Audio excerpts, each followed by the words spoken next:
I was kicked out of my house on Christmas Eve by my own mother. Not a fight. Not some dramatic blow-up. She handed me a garbage bag with my clothes, told me I wasn't contributing enough, and said maybe I'd be better off figuring life out somewhere else. I was 19. My parents had died in a car crash when I was 9, and I'd lived with my aunt ever since. Well, lived at her house. I was never really in the family. I guess it was pity, or the family obligation card, that made her take me in. But from day one, I was more maid than niece. Laundry, dishes, driving my cousins around, babysitting. I was expected to clean up after everyone, but when I asked to borrow $20 for textbooks, suddenly I was entitled. My cousin Julie was the golden child. When she turned 16, they threw her a full Sweet 16 party DJ, custom cake, the works. I got a leftover sheet cake and a happy birthday text at 5 p.m. I worked through high school, saved every dollar, paid rent the second I turned 18. But if I missed one chore, the silent treatment, guilt tripping, whispered conversations behind closed doors. I once found a group text where they referred to me as the charity case with an attitude. What hurt the most was the gaslighting. The way they'd say, "You're part of this family, but make me sleep on the pull-out sofa. We love you like our own." While Julie got a car and I got bus fare. They used me. 10 years of unpaid labor wrapped up in fake smiles and holiday photos I was cropped out of. And still I stayed. Because where else was I supposed to go? That Christmas Eve, I had come home from a double shift at the diner. My feet were killing me. My hair smelled like fryer oil, and all I wanted was to warm up and crash. Instead, my bag was waiting at the door. She didn't even look up from her wine when she said it. "You're just not working out here." No one argued. No one even looked uncomfortable. Julie was scrolling on her phone, and my uncle just stood there holding a plate of cookies. I remember thinking, this is what my parents died for? I slept in my car that night. The next morning, I watched through the windshield as families carried gifts inside, kids laughing in the snow. And I broke. Not the kind of cry that you can wipe away, the kind that makes your whole body shake, that empties something out of you. I thought that was the bottom. I didn't know it was only the beginning. The hardest part wasn't the cold, or the backseat bruises from sleeping in my car. It was the silence, the complete erasure. Not a single call, not a "where are you," not even a guilt text. I crashed on a coworker's couch for a while, bless her, and picked up extra shifts at the diner. I told everyone I was just transitioning apartments. Lie of the year. I ate fries for dinner and cried in walk in freezers between tables. But something cracked open in me during those weeks, a kind of numb awareness. I started replaying all the moments I used to defend. The emotional blackmail, the gaslighting, the quiet dismissals. Suddenly it wasn't a bad day or just how family is. It was a pattern, a sickness. So I stopped reaching out. I didn't send a thank you for the birthday card with $5 in it. I didn't reply when Julie tagged me in some filtered Instagram story captioned "Sisters." Sisters? She once told a guy at a party that I was just a cousin who stayed too long. Instead, I started building quiet walls, saving money, avoiding places they'd be, cutting ties so cleanly they didn't even see the blade. It was almost fun to see how long it took them to notice. Spoiler, they noticed when they needed something. First, it was Aunt Linda's text. "Can you help drive Nana to her appointment? Julie's busy." Not "how are you," not even a hi. Just a task. Then came the Facebook DM from Julie, dripping in faux sweetness. "Hey babe, any chance you can help us set up for Mom's birthday? You always made it look so cute." I ignored it. That's when the group chat exploded. "Linda, wow, so you've really changed." "Uncle Dave, you're acting like a stranger to your own family." "Julie, what did we ever do to you?" I stared at that one for a while. What did they ever do? Gaslight me into thinking I was lucky to scrub their toilets? Forced me into debt so Julie could have a grad party I wasn't invited to? Treat my grief like a phase and my labor like a given? I blocked them. Everyone. That's when the real rage started. They didn't reach out with love. They came with threats. Rumors spread like wildfire. I was emotionally unstable, manipulative, ungrateful. I heard from an old classmate that Julie told people I ran off to marry some criminal. And just when I thought they'd finally let go, I got a letter, handwritten, from my aunt. The front was calm, almost sweet. But the back? "You'll regret this when we're gone. You'll wish you were kinder. There it was again. The twist of the knife, the guilt-laced noose. But I didn't cry. For the first time in my life, I didn't feel like a scared little orphan begging for love. I felt focused. Like I was standing on the edge of something sharp and necessary. And then came the twist. Because in my withdrawal, in my effort to cut ties, I started cleaning up my life, including my credit. That's when I found it. A strange account under my name. Opened years ago, maxed out, defaulted. They hadn't just used me emotionally. They'd used me financially too. And I was done playing nice. I stared at the screen for a long time. A credit card account I never opened. Thousands in charges. Years old. Ruined credit I hadn't even realized I had. It was all in my name. The billing address. My aunt's house. I laughed. Like actually laughed. The kind that bubbles up from somewhere bitter and hollow. It wasn't enough they'd used my body like a maid, and my grief like a punchline. No, they had to tank my financial future too. But here's the thing about being discarded. You learn how to survive in the shadows. You learn to listen, to watch, to keep receipts literally and metaphorically. So I started digging. First, I called the credit card company. I played dumb, said I was just looking over old accounts. The rep walked me through the application. Security question? My mother's maiden name. The one detail they knew because they posed as the family that saved me. Email on file? Julie's high school Gmail. The rage I felt wasn't fire. It was ice. Cold, sharp, surgical. I ordered every credit report I could. Turned out there were 2 more accounts. One from a store I'd never shopped at. One from a bank I didn't even have an account with. Same addresses. Same handwriting on the application scans. And a copy of my forged signature.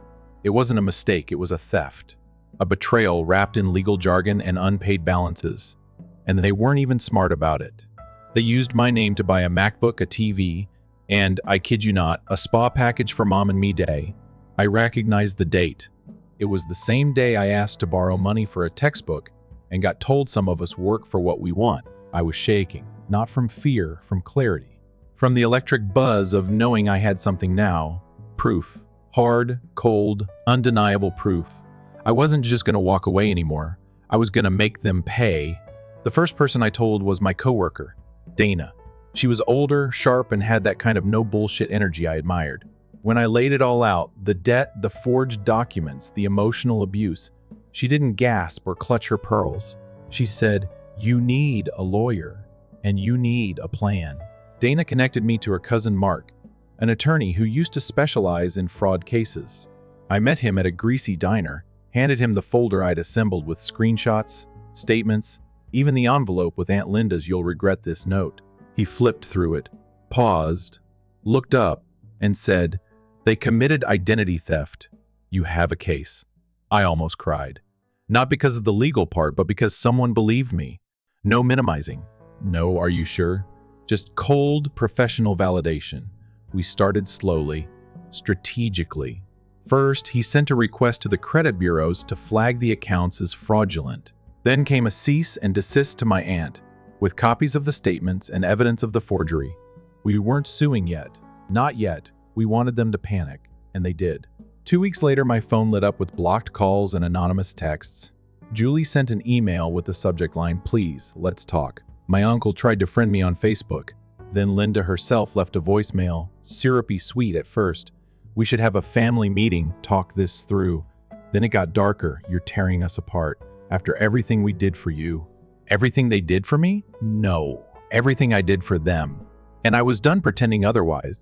Mark told me the next step was up to me.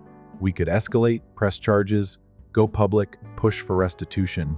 Or I could walk away with my name cleared and let karma finish the job. But I wasn't here for mercy, I was here for justice. And then came the idea. The one I hadn't dared speak aloud yet. "I want the house," I told Mark. "The house?" He blinked. "The one my parents left me. The one they sold without telling me. I want it back." Because in all my digging, I'd found one more thing, the deed transfer. My parents' house, which should have passed to me, had quietly been signed over to Linda, with my supposed consent. Forged. Like everything else. Mark leaned back in the booth, eyes wide. Then he smiled. "Well then," he said, "let's take it all back." There's something deeply satisfying about watching people squirm. Not because you yelled, not because you made a scene, but because you stayed quiet and let the truth do the heavy lifting. Mark moved fast, faster than I expected. Once we confirmed the forged signature on the deed transfer, he filed a civil suit for identity theft, fraud, and wrongful property seizure. We sent the paperwork certified mail, the kind you have to sign for. I still imagine the look on Aunt Linda's face when she opened it. The house wasn't just a house. It was the last piece of my parents I had. A modest one-story home, white siding, cracked porch steps. They bought it when they found out they were pregnant with me. It was supposed to be mine when I turned 18, something my mother had put in her will. Linda never mentioned that part when she took me in. Instead, she quietly transferred it into her name using forged documents, sold it to a friend of the family who flipped it and resold it within months. Probably thought I'd never know, but I did. And I wanted it back. The legal route was brutal. We had to subpoena records, track the title chain, and gather every scrap of paper from the original will. I worked 3 jobs to help cover the fees. I was exhausted, but I was also alive in a way I hadn't been in years. Linda, on the other hand, she was spiraling. Julie posted a cryptic Instagram story about family snakes and being betrayed. My uncle went full scorched earth, emailing my coworkers with wild stories about me struggling with addiction, never touched a drug in my life. And Linda?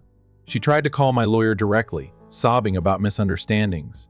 Mark didn't even blink, just forwarded the voicemail to the court as evidence of coercive manipulation. When the court date came, I wore the same blazer I'd interviewed in for my first job. It was slightly too big, sleeves hitting just wrong, but it made me feel armored. They showed up looking like a church family photo shoot, fake solemnity, pearls, and all. Linda tried to hug me. I stepped back. The look on her face when she realized I wasn't playing the good girl anymore, priceless. The judge wasn't impressed by their dramatics. Not when we laid out the timeline, the financial abuse, the forged documents, the manipulated deed, and most damning, a recorded phone call Mark had secretly arranged with their friend who admitted he bought the house cheap because it was family business. The ruling came down 3 weeks later. Fraud confirmed, title nullified, damages owed. And best of all, the house was going up for auction. Linda couldn't afford the legal fees and the restitution payments. Their friend's flip business had stalled. And I had been saving. I got a low-interest first-time homebuyer loan through a nonprofit that helps women recover from financial abuse. Dana Co. signed. Mark waved his final invoice. On the day of the auction, I stood at the back of that courthouse room, hands steady. I watched Julie glare at me like I'd stolen her legacy. Linda didn't even show. My bid was accepted. I bought my parents' house back, legally, cleanly, and in full view of everyone who thought I'd stay small forever. 2 weeks later, I changed the locks, painted the door a soft green, my mom's favorite color, planted daisies in the front, just like the ones in the old photos from when I was little. And then I sent them a postcard, no words, just a picture of the house, my name on the deed. I didn't need to say a thing. They knew. It's been almost a year since I moved into the house, my house. At first, it didn't feel real. I kept waiting for someone to knock, to tell me it was a mistake. I'd lie awake some nights staring at the ceiling, wondering if they'd find some loophole, some way to take it all back. But no one came. No more footsteps pacing outside my bedroom door. No passive-aggressive post-it notes about dishes. No whispered conversations behind walls. Just quiet, stillness, peace. The walls had yellowed. The carpet was old. There was a crack in the bathroom mirror that caught the morning light in the most unexpected way. But it was mine. Every flaw, every creak, every inch, mine. I painted the room slowly. No rush, no schedule. Just me, a brush, and playlists full of songs I never got to claim growing up. I bought cheap furniture off Craigslist, built things with my own hands, cried when I hung up the first photo of my parents in the hallway. The original frame had been shattered, but I found a new one, gold, simple, strong. They look at me now with something close to pride. Or maybe that's just how I choose to see them. Either way, it's enough. They tried to crawl back, of course. Julie was first. Slid into my DMs with, "We've all made mistakes. You've proved your point. Can we talk?" I didn't reply. Then Aunt Linda sent a letter, handwritten, shaky cursive. Claimed she was sick, that I'd won, that maybe I'd consider visiting for her birthday like old times. I sent it back, unopened. I didn't even read past the first line. Because here's the truth, no one tells you about freedom. It's not loud, it's not a mic drop, it's quiet, unapologetic. It's walking into a room and not shrinking, cooking dinner without flinching at footsteps, laughing too loud in your own damn kitchen. It's knowing you don't owe anyone a seat at your table just because you share blood. I've got new people now, real people.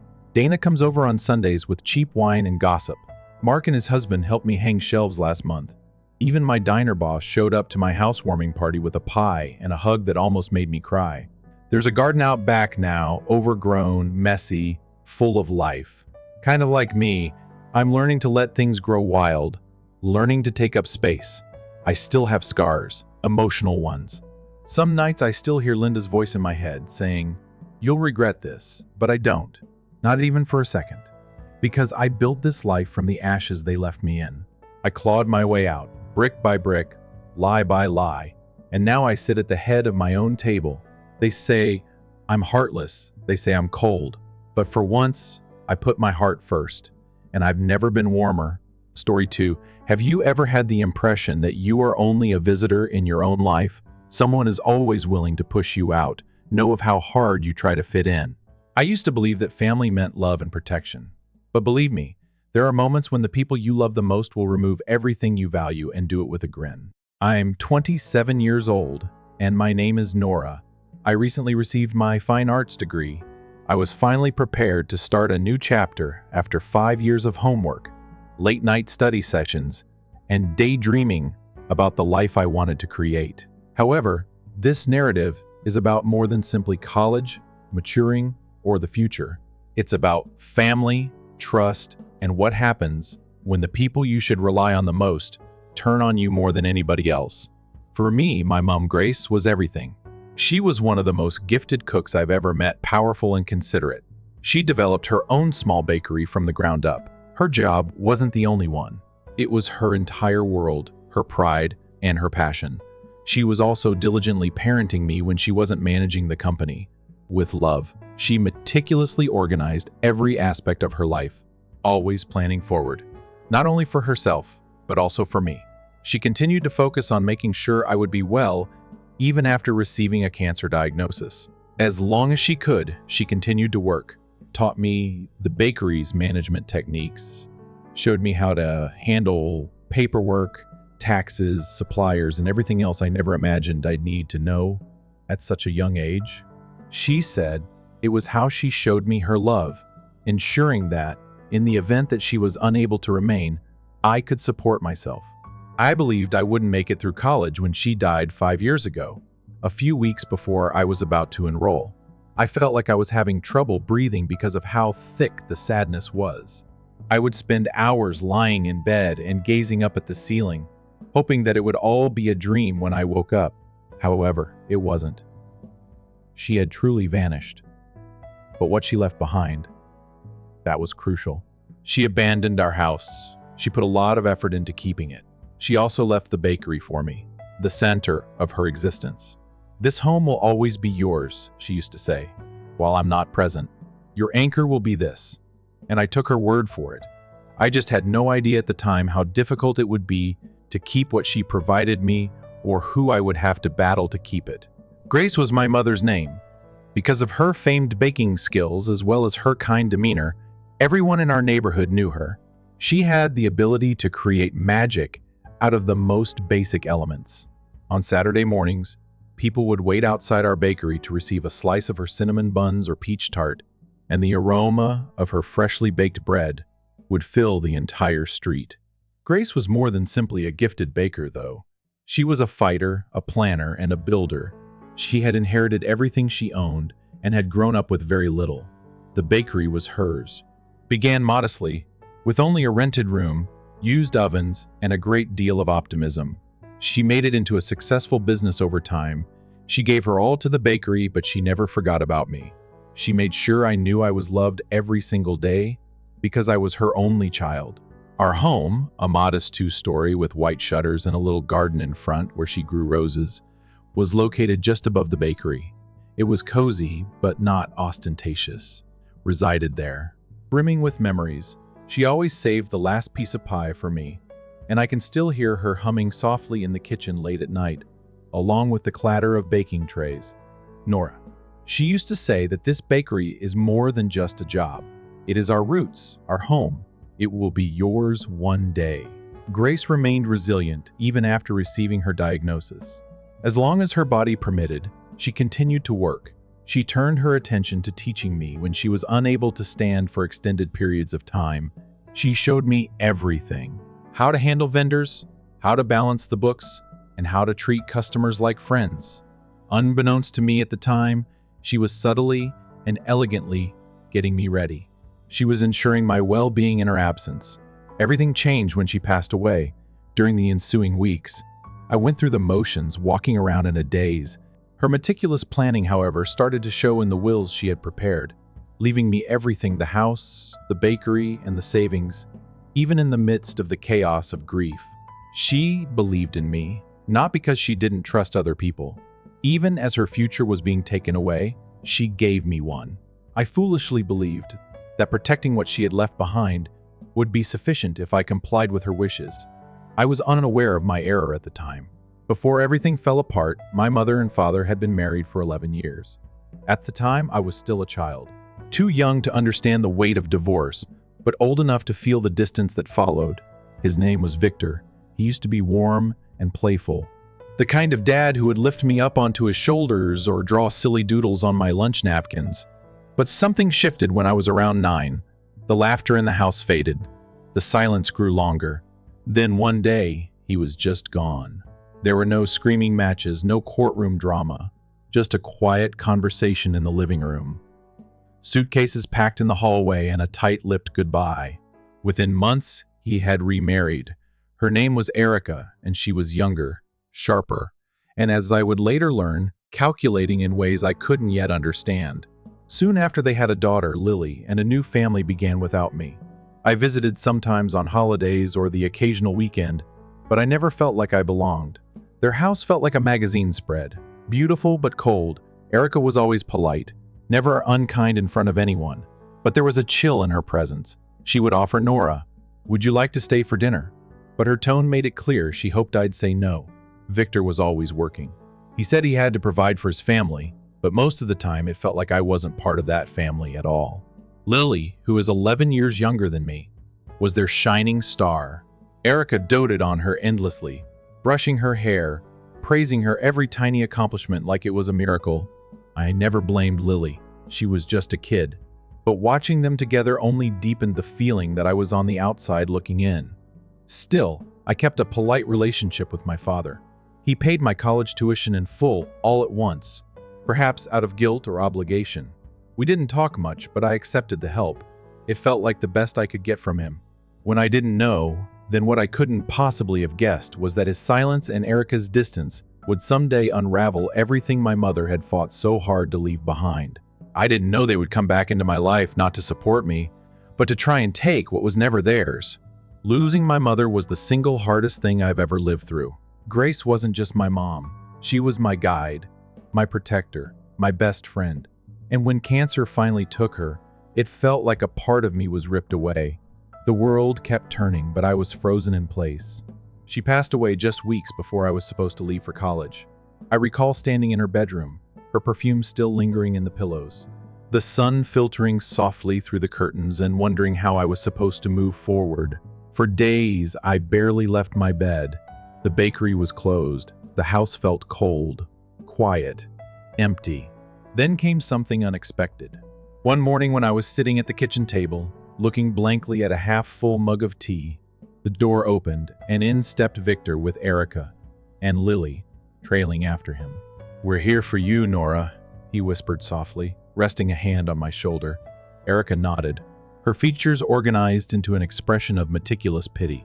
Even Lily, who was normally distant, gave me a sweet glance and offered, "I'm truly sorry. I was too numb to question anything at the moment. I was drowning in sadness in the presence of other people." Anyone felt like a lifeline. They moved into the house that day. Victor brought in baggage. Erica went inside the guest room and began unpacking. Nobody inquired about its safety.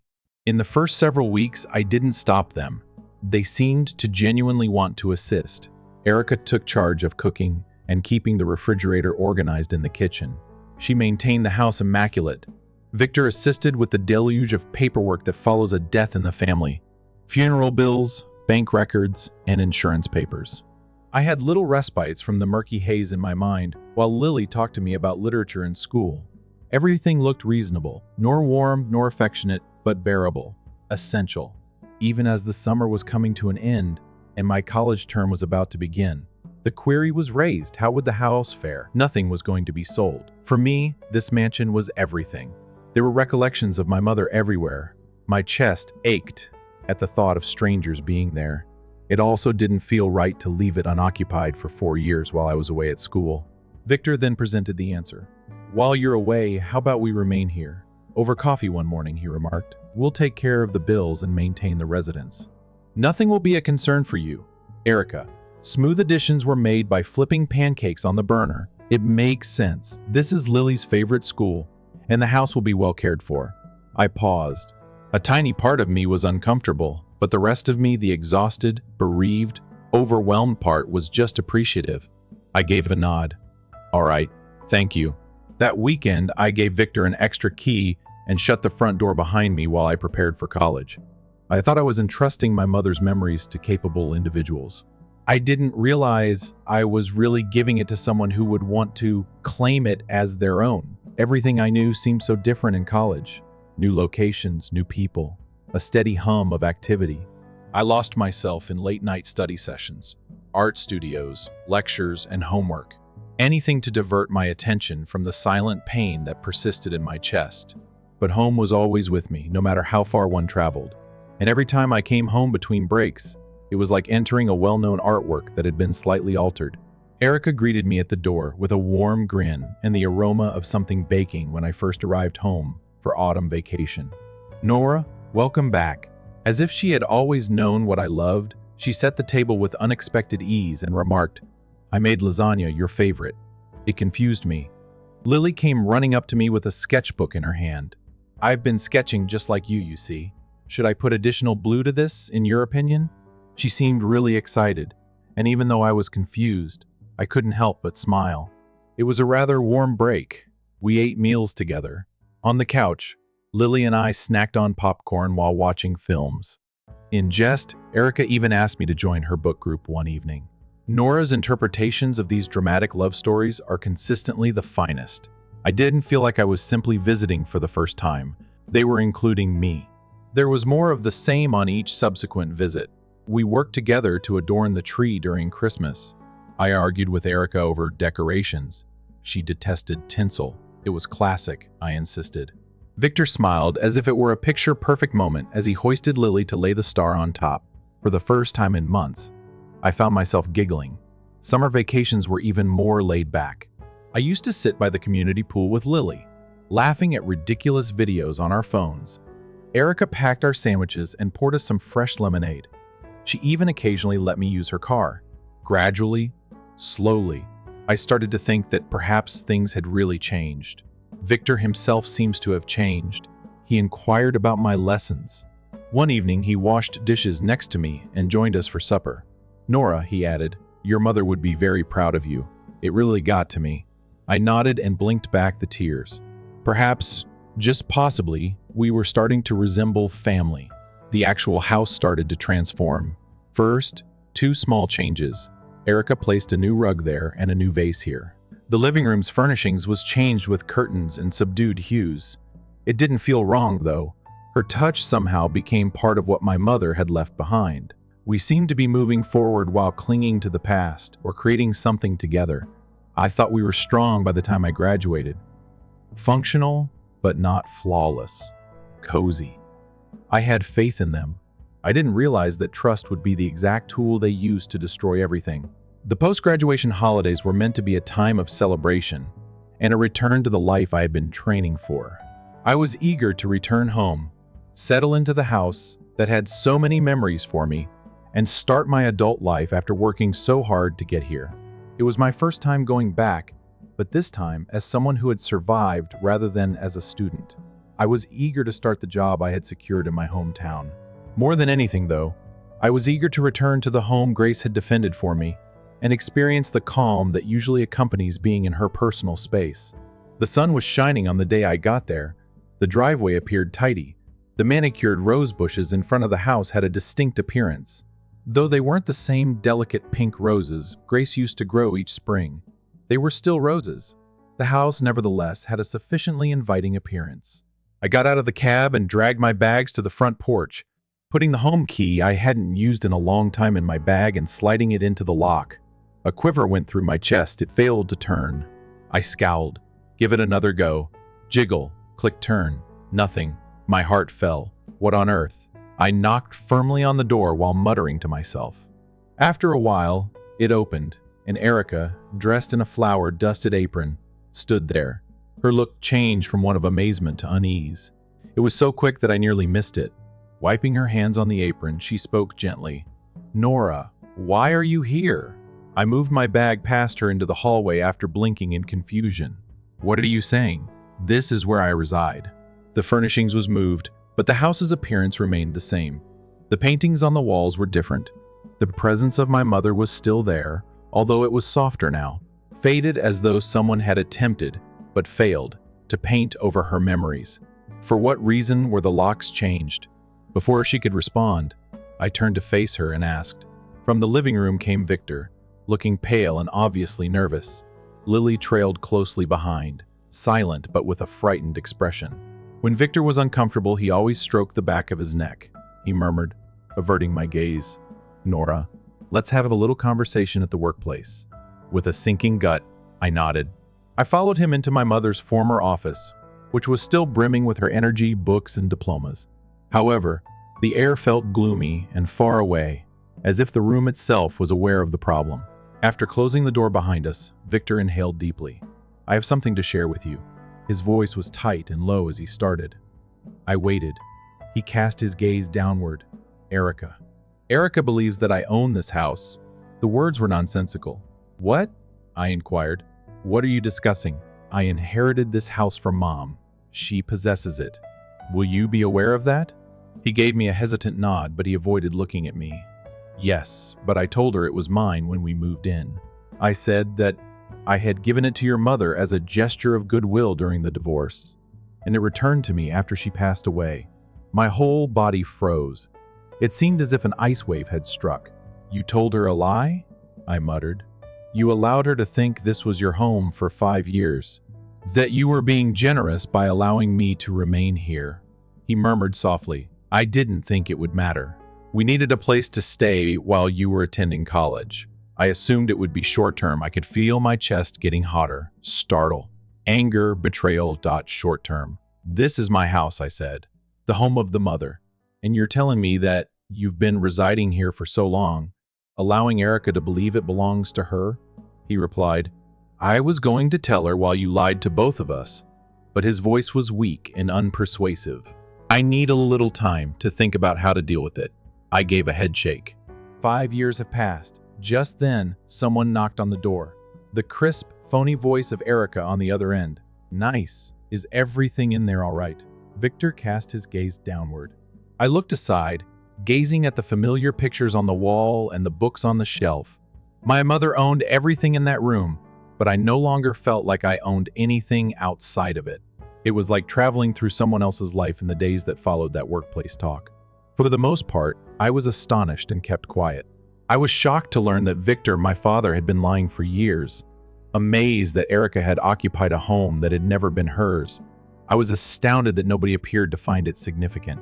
I kept convincing myself that Victor would make things right and that he would eventually sit down with Erica and be honest with her. He didn't. Instead, almost instantly, things changed in the house. The kindness of Erica disappeared like mist in the sun. Her smiles thinned and her words sharpened. Small things at first, remarks that were nice on the surface, but were hurting deep inside. To make the pantry more functional, I rearranged it. One afternoon, she informed me, "Since you've been so preoccupied with education, you most likely didn't notice." I gave a rigid grin and remained silent. Then the mishaps happened. My favorite white shirt was in the laundry one morning, with vivid pink stains all over it. "Oh no." With feigned concern, Erica said, The baskets must have been jumbled up by me. When the house becomes overly crowded, several things occur. Even Lily, who used to be like a sister to me, started to withdraw herself. She no longer accompanied me on walks or to the movies. One evening, I heard her speaking to a buddy on the phone. She is still here, yes. Mom says I know. It's all so strange. It stung more than I thought it would. For his part, Victor vanished into quiet. He began flying out early and returning home late. His excuses for work, errands, and calls were typically ambiguous. In all honesty, though, I believe he simply didn't want to be present when things became tense. He never defended me in any way. Family meals turned into a minefield. After setting the table and preparing just enough food for 4, Erica would blink naively and remark, "Oh, I didn't think you'd be here for dinner," as soon as I entered. Lily would suppress a chuckle. Victor would eat slowly while sitting quietly, staring at his plate. I started to stay in my room more and more. It was only till I worked things out, I told myself, until Victor found the guts to speak the truth. But I knew better in my heart. Day by day, I was being pushed out in all the important ways. In an attempt to restore some kind of normalcy, I immersed myself into my work. I got back in touch with old pals. I remained at work late. I assured myself that I was okay. However, the anxiety weighed heavily on my shoulders each time I entered through that front door. When I got home one evening, I discovered my mother's favorite vase, an antique that she polished on Sundays, crammed into a dirty living room nook. Erica shrugged when I questioned her about it. It was not in keeping with the new style. As I gazed at that face, the words reverberated in my ears. That house was the result of my mother's heart and soul. It was left for me by her, just me. And here I was, like an unwelcome visitor, standing in the center of everything. I realized then that this was not a miscommunication. This has nothing to do with inadequate communication. A takeover occurred here. I make an effort to convince myself that things will level out, that perhaps Victor would finally get over his insecurities and clarify things if I just remained silent and composed. Perhaps Erica would recall that this was not her home. Lily could soften once again. Perhaps. Instead, the situation worsened. Directly cutting comments replaced the passive-aggressive ones. I was in the kitchen one evening pouring myself a cup of coffee when Erica appeared and stood just in front of me, crossed arms obstructing the way to the table. "Nora," she stated in a strong yet lovely voice, "have you considered purchasing a home of your own? I take it you're going to start a new work soon? Perhaps it's time to go on and start your adult life somewhere." I looked at her a moment. I was really aback by how informal she came across, as if I had overstayed my lease and was a roommate. I made an effort to grin. "I have, in fact, spoken with Victor. I'm welcome to stay for a while," he added. She made a strong, narrow line with her lips. She turned aside and replied softly, "Of course," if he did say that. The furniture in the living area was moved when I woke up the next morning. The throw pillows were different. A contemporary glass coffee table took the place of the old wooden one. Additionally, there was no longer my mother's photograph above the mantel. Erica just said, "I put it in the storage closet." When I questioned her about it, it no longer matched the room's atmosphere. It had nothing to do with decorating. It was about replacing my mother and Victor, about eliminating her. He just avoided getting involved. He muttered something about not wanting to get involved when I brought it up. He would respond, "Nora, just try to keep the peace."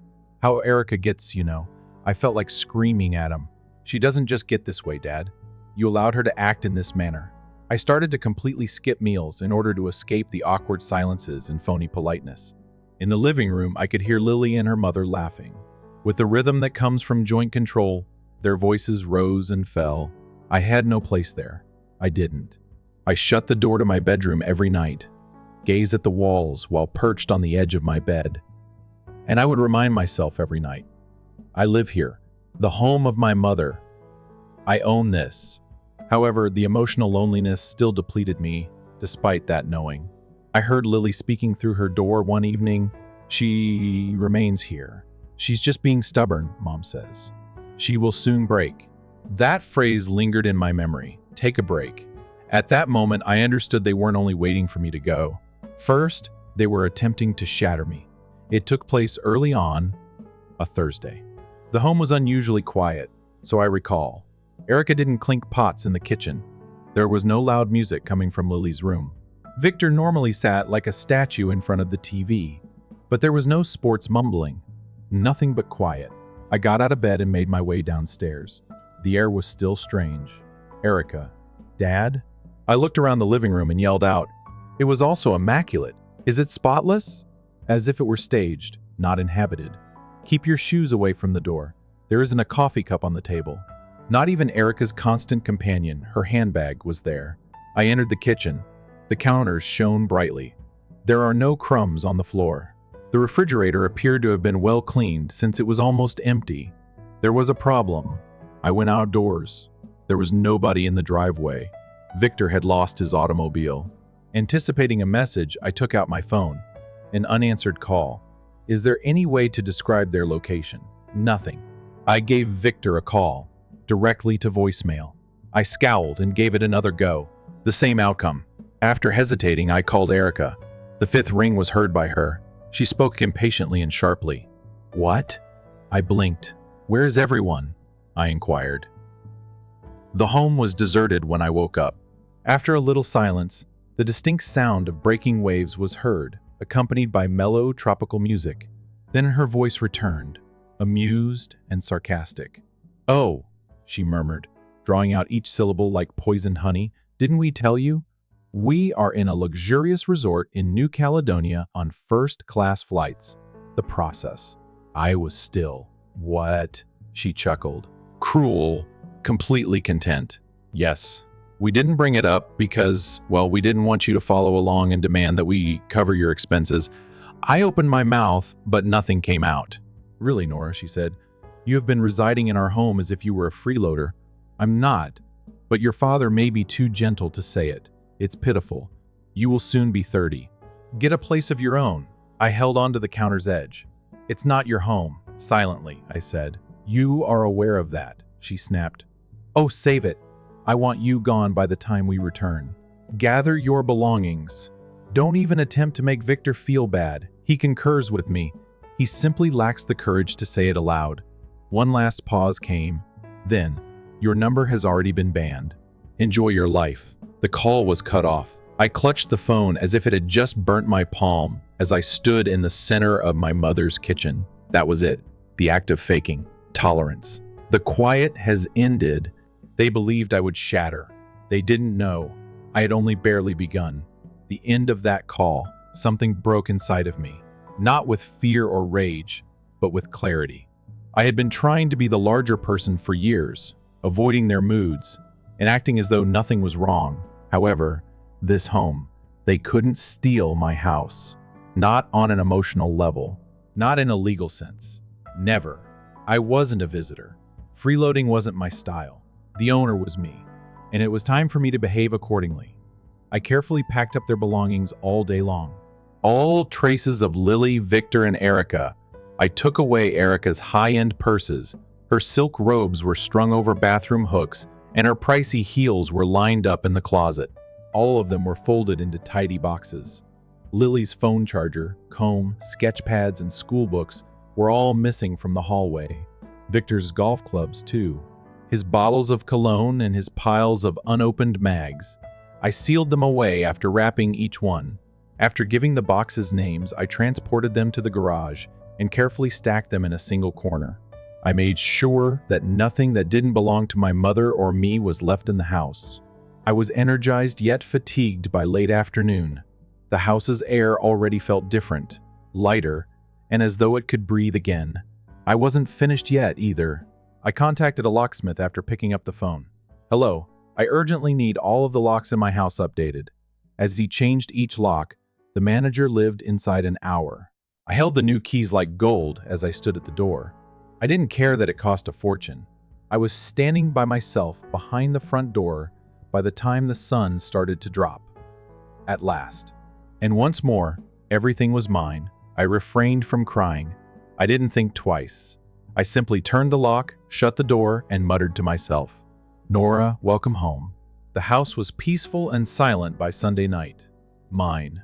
Over the weekend, I had been putting my mother's tiny touches back together. She returned her framed recipe cards on the kitchen wall.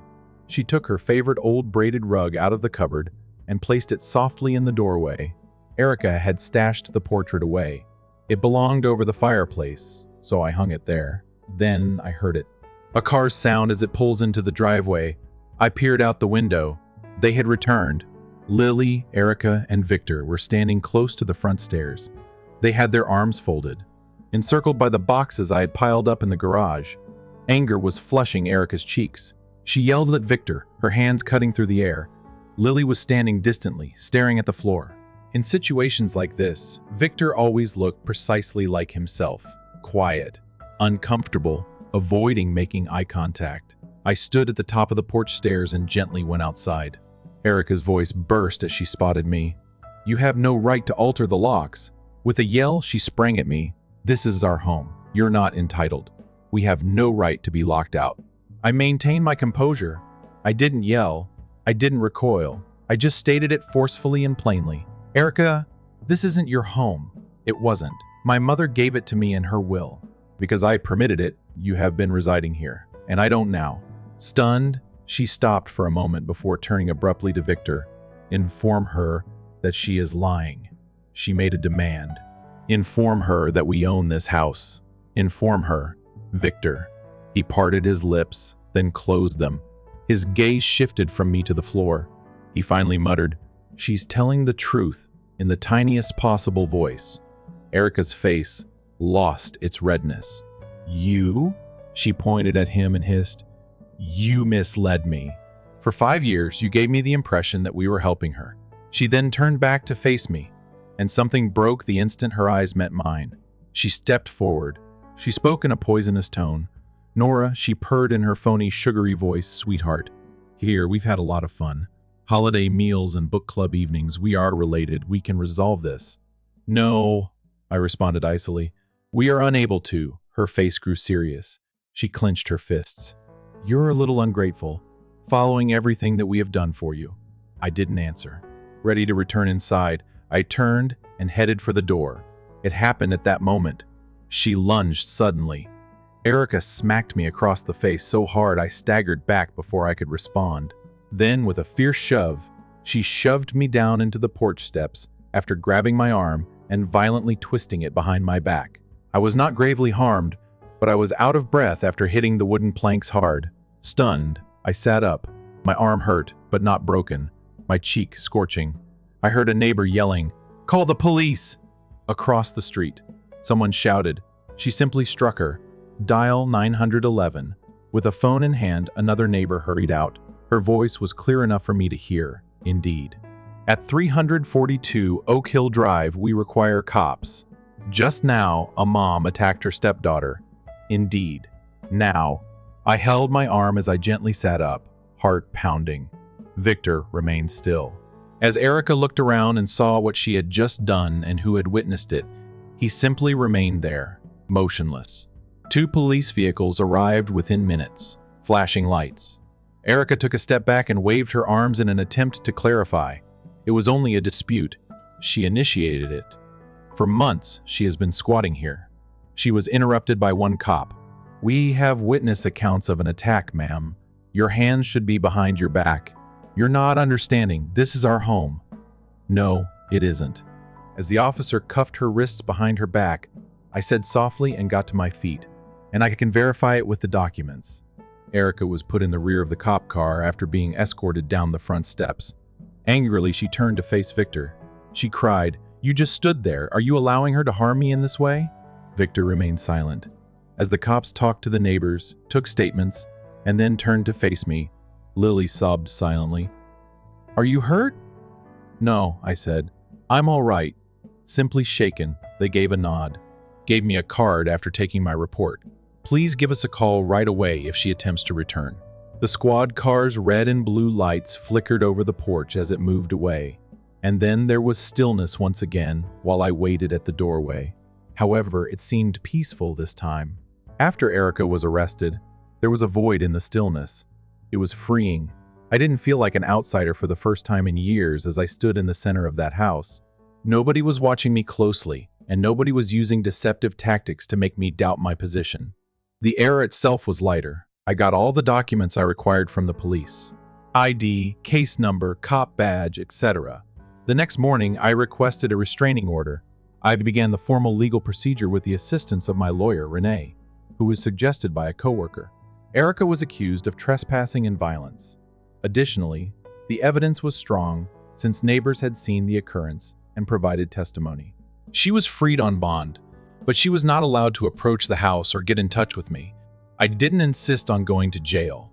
That would be decided by the courts. However, I also wasn't going to let her leave without taking responsibility. Meanwhile, Victor made an effort to get in touch. The following evening, he called from an unidentified number. I didn't respond. His voicemail was left. He spoke in a low, almost shy voice. "I just want to chat, Nora. This is not how I intended things to turn out," I erred.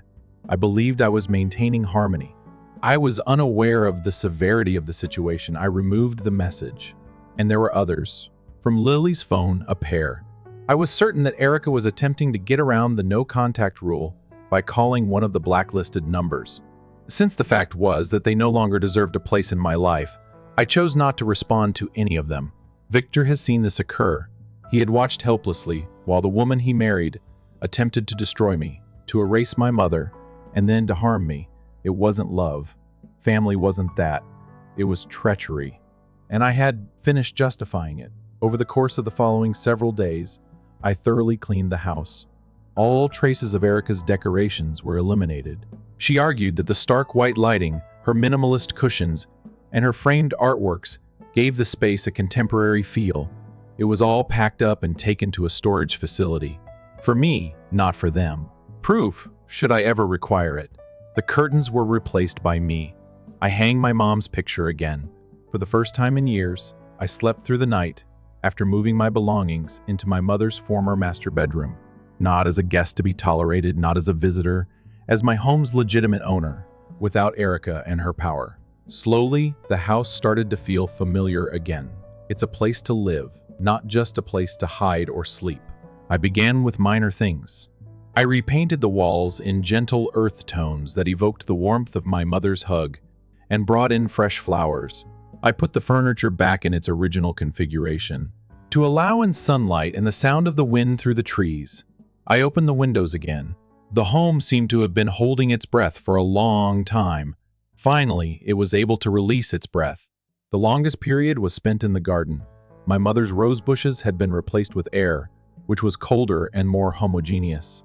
Small, well-kept bushes that didn't appear like they belonged in a house, but rather in a brochure. One by one, I tore them out. Roses were planted once again. As Grace always liked them, they were pink, delicate, and lively. Every blossom seemed like a small act of healing. I started to become acclimated to my position at Marshall & Brooks Financial, which helped me stay motivated and effective. My thoughts had a firm place to settle thanks to the structure and the statistics. However, Nina, a colleague from the risk assessment team, gave the most surprising present. We had previously communicated informally, but suddenly she was someone else entirely, a confidant, a true friend, and someone who could see right through my courteous meeting grin and ask, "Are you really okay?" and intended it. We began exchanging tales about our families, our problems, and our dreams over lunch. With Nina, her presence was an easy anchoring. I could chuckle once more. I was able to breathe. There were other things being rebuilt besides the home. I was putting myself back together. A few months later, though, I returned to the bakery for the first time since Grace's death, which was maybe the most significant move. For years, it has been shuttered. Countertops covered in dust. Shelves are empty, quiet. Where there had once been laughing and the aroma of freshly baked bread. For a while, I stood behind the counter and let the memories to consume me. After that, I started working. Months passed. Licenses, repairs and cleaning, painting. I read over Grace's old recipe notebooks and made a few minor adjustments while maintaining the essential ideas. I employed a small team. I rehired Joe, a former employee of my mother's. He recalled her management style and made me think of her more than I had anticipated. The day finally arrived for the bakery to reopen. With my apron tied around my waist, I stood at the front desk. I felt something I hadn't felt in a long time when the scent of cinnamon buns wafted into the street. Pride, not only in the area or the company, but also in myself. I hadn't just made it through everything, it was mine again, rebuilt it, transformed each fragment into something more robust. Now, this life, this house, at last it was mine. On certain days, I still find myself staring out the front window, half expecting a ghost from the past to resurface. Now, though, those times fly by like clouds in a clear sky. Because I own this place and this existence, I no longer tread carefully. I don't prepare myself for passive-aggressive comments or icy looks.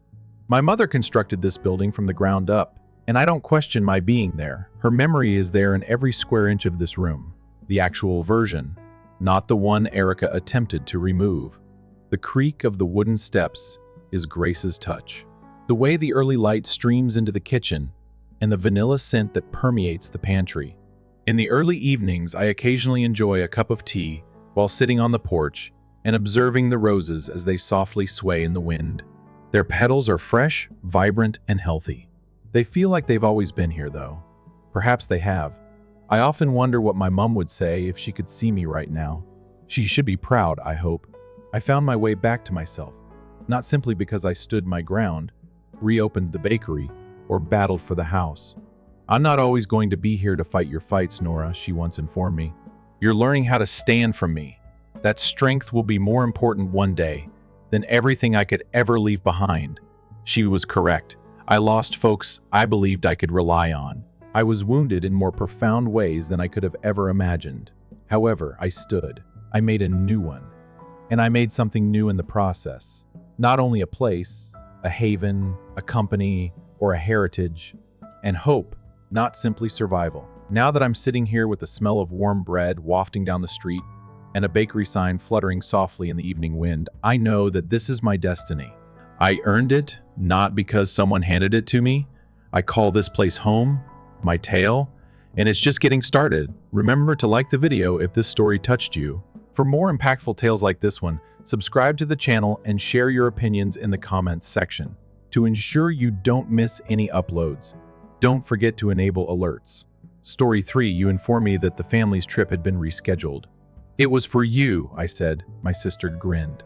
Thus, I reclaimed all of their money, prevented them from entering the property, and ensured that their baggage did not go anywhere. I apologize. What?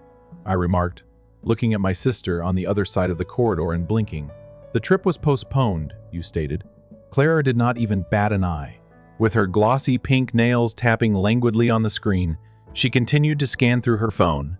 Then she gave me the arrogant, patronizing smirk I had known since I was a youngster. It was put off. Sweetly, she said. For you. The floor tilted under my feet. She informed me that the vacation had been canceled just 2 weeks prior. Too costly, she had said. That doesn't feel good. Let's aspire for next season, she added. However, I brought them as I stood in our parents' home, still clutching the grocery bag. The suitcases were arranged in a queue at the door. I could hear our parents teasing, my brother boasting about his hotel upgrade, Clara yelling at me to pack the appropriate clothes, and laughing coming from the kitchen. Today, they were going out without me. Unbelievable. I put the bag down and mumbled, "All of you deceived me." My mom glanced up, then down at her t-shirt. My dad didn't even take his eyes off his phone. Nobody said anything. Clara simply shrugged as if it were insignificant. "You've been really busy lately," she observed in a phony, empathetic tone. "We believed you would value the privacy." "You're busy?" "The villa was reserved by me." Claire said her card was maxed out, so who sent her the deposit? The person who assisted our parents in renewing their passports and paid for the travel insurance. And they didn't simply leave me behind. They intended to exclude me. I understand, I remarked in a low voice, so I paid the bill and was advised to enjoy my alone at home. Clara, obviously having fun, arched an eyebrow. "You often gripe about how stressed out you are by us. All we were doing was helping you."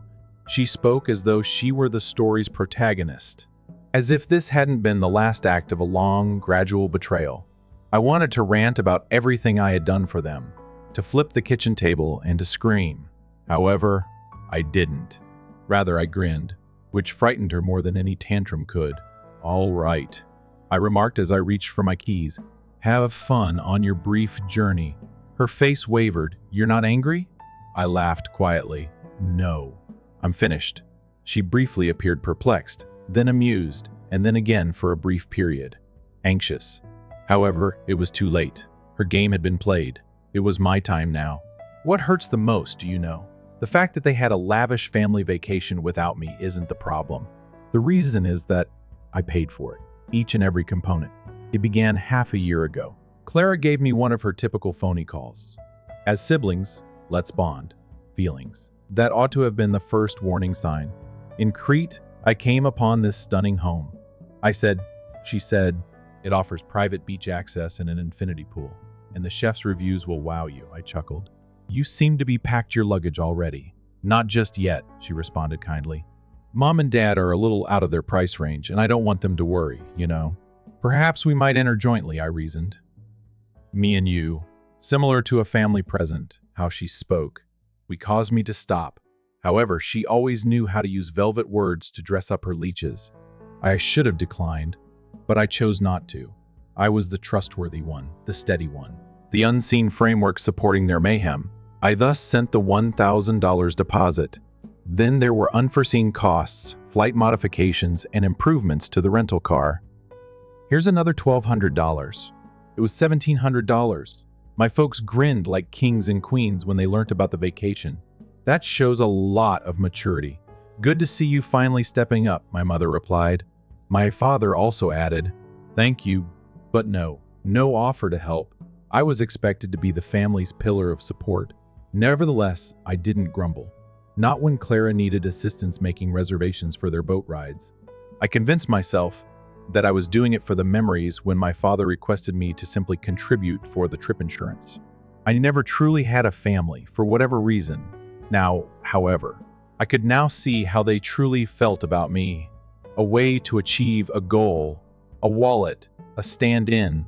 The worst aspect, they weren't only dishonest, they planned it. Because I asked Mom in passing a week before the vacation, I take it that we're still set for the 14th. She blinked like though I had given her a slap. Well, we're really delaying until August, Clara remarked. Something regarding sales during the off-season.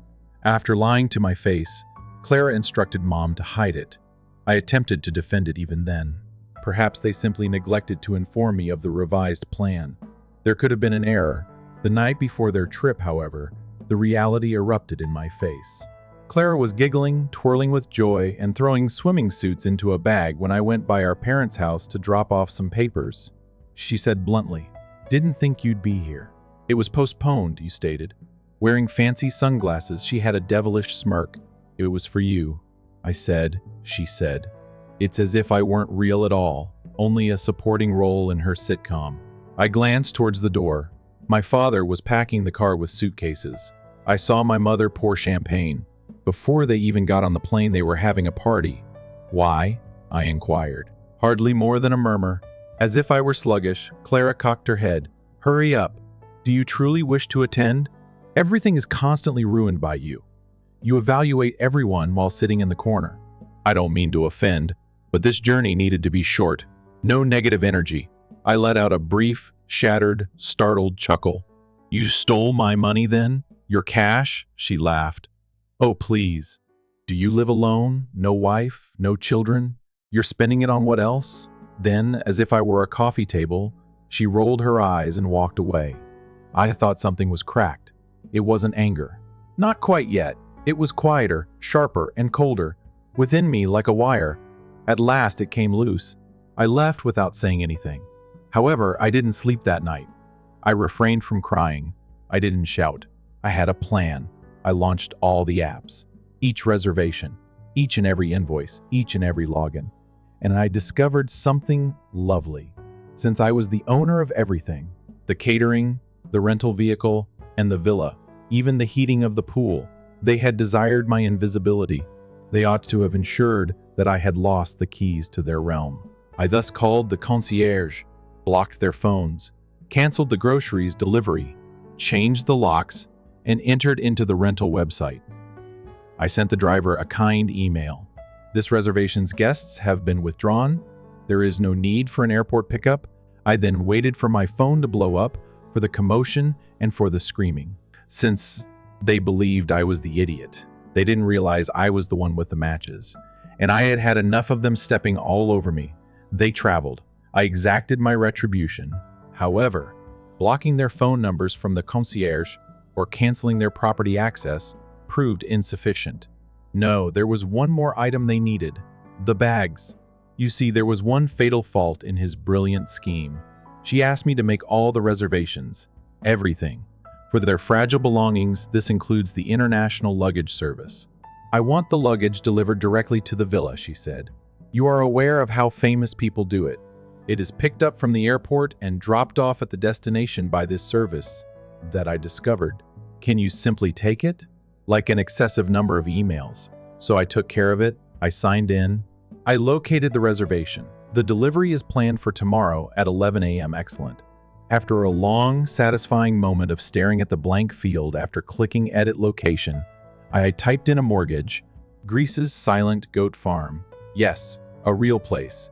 In the middle of nowhere, surrounded by mountains. Even a special instruction note is attached. The owner would rather not be contacted. Simply place your bags by the fence. Avoid upsetting the animals. I had to sit down because I was laughing so much. I had a mental image of it already. My sister's luxury suitcase, my mother's essential oils, and my father's golf set, filled with compulsive attention. They are now climbing a dirt road that leads to a goat sanctuary. Lyrical. Naturally, I ensured that there were no refunds. After dispatch, no modifications are permitted. They would only have their hand luggage when they landed. A magazine, perhaps. A bar of granola. 2 pillows for the neck. I leaned back and shut the laptop. In years, for the first time, the joke didn't sit well with me. Indeed, they were. It was 6:12 a.m. when the call began, local time. I was eating cereal. The first was from my mother, declined, then Clara, then my father, then Clara again. They were getting desperate. Eventually, I caved, not to talk, just to listen. I hit answer and stayed silent. Clara's voice exploded out of the speaker. Where is my stuff? I took a slow sip of my coffee. Probably somewhere scenic. I said calmly, maybe a nice mountain view. Perfect for reflection. You sent our bags to a farm? She shrieked. A goat farm, I corrected. Don't worry. I hear that they're very respectful with fragile items. She made a sound somewhere between a scream and a gasp. You're unbelievable, says the woman, who planned a vacation behind my back and used my bank account to do it. My dad got on the phone. We're stuck here with nothing, he barked. You embarrassed this family? No, I said flatly.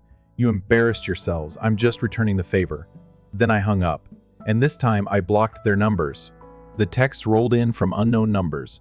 Emotional blackmail on loop. This is Mom. I'm using Claire's phone. Please call me. We're in trouble. You've made your point. Fix this before it gets worse. We'll pay you back. Just send the luggage back, please. But the goat farm doesn't do returns. I know, I called to ask. The owner sounded confused but cheerful, so the bags arrived in good condition. Very strange delivery. But my goats enjoy the company, he said in broken English. One of them sleep on purple back. I nearly dropped the phone from laughing. So now they were stuck in paradise. No clothes, no toiletries, no Wi-Fi. I revoked their code, no fridge service. I canceled the grocery drop-off, no driver. He'd already been told they weren't welcome, and no one to beg. I burned the bridge, then salted the ground. All they had was time and each other. No distractions, no servants, no access, just silence. The kind I dreamed of for years. And as I danced barefoot in my kitchen, music playing, the sun shining through the window, I smiled. Because for once I wasn't the fool, I was the storm. They came home 3 days early. Sunburned, exhausted, defeated. I was sitting on the porch when they pulled into the driveway like survivors of some emotional war. Clara jumped out of the car, first red-faced hair in a messy bun, her designer sunglasses askew. You, she snapped, storming at me like a baby in meltdown mode. What is wrong with you? I stayed sat, sipping lemonade. Clara, I remarked, nodding respectfully. How was the farm? Her scream might have smashed glass. We were embarrassed. Do you have any clue what you've done? You mean other than paying for a family trip I wasn't invited to? My mother appeared next. lugging 2 carry-ons and looking like she hadn't slept since Athens. Her visage shifted between remorse and wrath. "You humiliated us," she shouted. "No," I responded coolly. "I gave you a glimpse of my feelings during the past decade." Pretending to be occupied with untangling straps, my father remained close to the trunk. He avoided looking at me. Clara crossed her arms. "For nothing, you went nuclear. We didn't want to spend a week with your gloomy vibe, which is why you're so resentful." I put down the drink and slowly got to my feet. I didn't raise my voice. I didn't yell. Every syllable had to hit like a brick for me. "Clara, you lied to me. My money was stolen by you. You treated me like a mute button on a Visa card. Then you went away. You rejoiced in abandoning me. Don't just sit there and moan about the lack of energy. When a whole vacation was based on treachery." She parted her lips to respond. "Then close it once again. How about you?" I turned to face my mom and stated that. "You let her to do it as you sat there. Covered for her, I lied to my face. She's your golden girl, that's why. And I'm simply what? The giver. The son stand-in." Her mouth quivered. "It wasn't our intention. You never mean it. That's the issue. It's never true. Don't be straightforward. Expectations only. You're surprised now that I've finally stopped complying. My father finally said anything. Your family still includes us." "No, you were," I said. "However, one of their own is not viewed as a disposable wallet by families." Clara moved nearer once again and gestured at my face. "You consider yourselves so honorable. This was enjoyable to you. You intended for us to suffer." "Yes, I did." "Exactly." She blinked.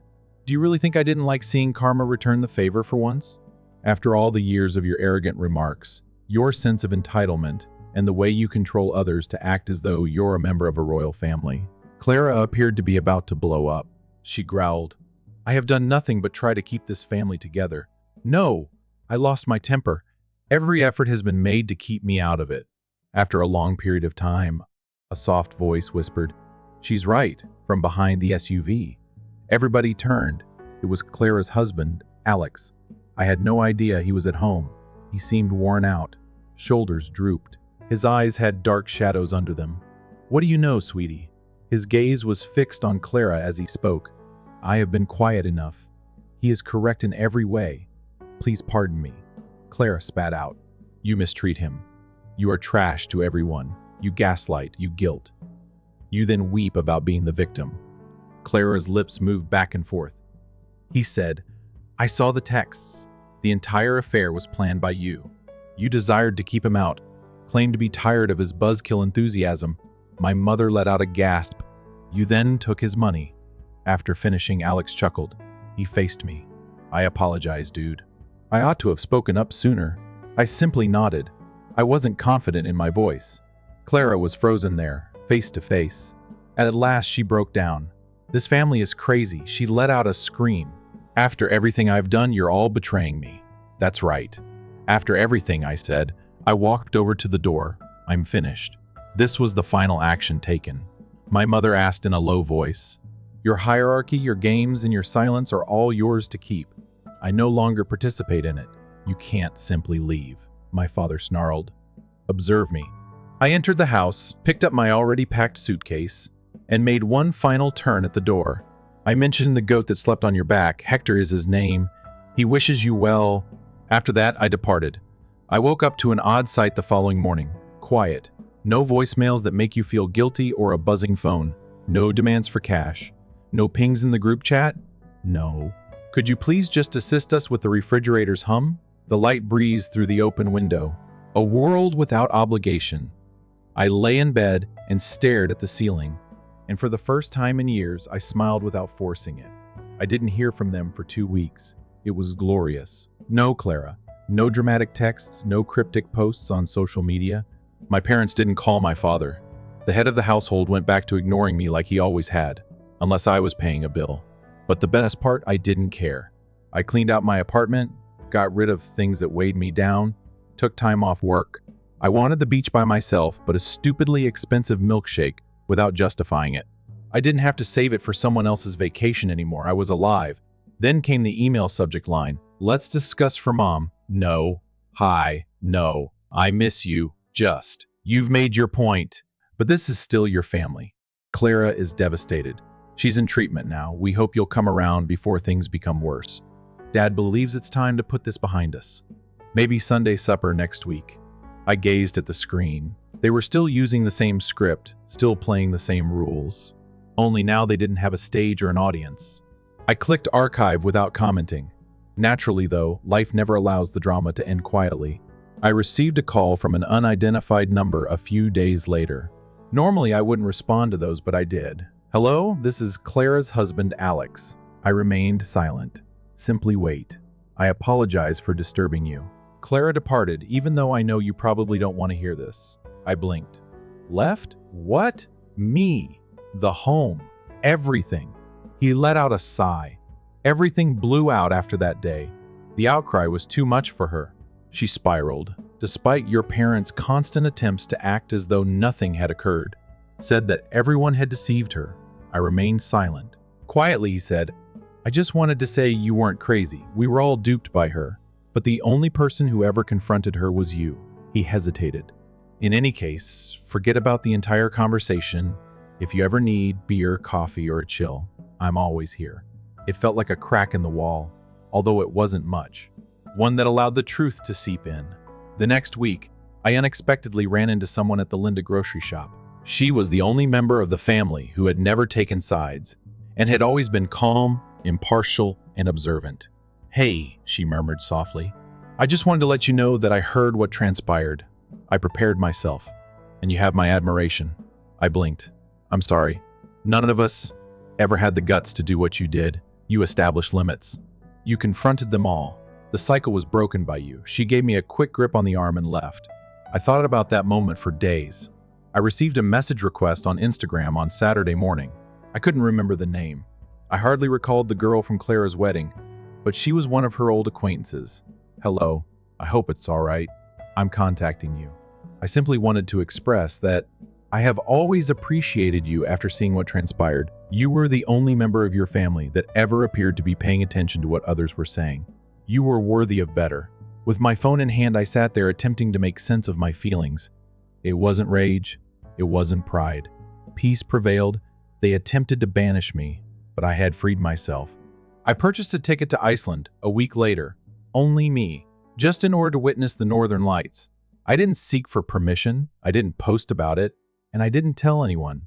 And I muttered one thing as I stood there silently beneath the sky, watching ribbons of green dance. I will not return to my former self. I meant it too. What's humorous, do you? Despite the blocked phones, ignored emails, and quiet, they still believe I'll return. I am aware that they secretly think this is simply another outburst, another storm for which I will finally offer an apology. The fact that this wasn't a storm is lost on them. This was the building and the evacuation. It's already completely destroyed by fire. Last week, Clara texted me from a new number. "Just know that treatment is working, even if I know you despise me. I'm attempting to transform, don't apologize." Just that deceptive half-confession meant to instill shame in me. I didn't read the rest before deleting it. My mom gave me a card for my birthday. There was $25 in it. That would be like wiping off 15 years of emotional debt. She put her signature on it. "You continue to make us proud." Feeling proud? They no longer even recognize me. The point is that, do you wish to know my current identity? I'm the person who wakes up without fear, who strolls past upscale shops mindlessly, and who enjoys a good cup of coffee from a mug he actually chose for himself. Perhaps I ought to get Mom or Clara something. I'm no longer a supplier. I don't let you down. Someone else's family fantasy does not include me as a supporting role. I am who I am, sharply, loudly, and without apology. I sometimes remember that day on the porch when Clara was standing there, angry, wanting to know how I could have done this to my family. "And since you were, I now know the response I ought to have given. Never mind. Families are meant to be loving, forgiving, and protective. I didn't have family, though. The scheme was a pyramid. Wearing a jumper for Christmas. Continue giving until you are exhausted. I didn't break, though. The other day, I detonated it. At a cafe, I saw a couple fighting. As she sobbed, the woman claimed that no one ever noticed that she always did everything. The man muttered, "You're going overboard." I paused, purchased a croissant for her. I wrote, I left it on her table with a serviette on it. You're not insane. The only one who woke up at last was you. Isn't that what this narrative is? Nor drama, nor retaliation. Waking. I've had enough of burning myself to keep others warm. There is a cut in the gas line. The matchbooks are no longer there. The bank isn't open. What about the doors? From the inside, they are locked.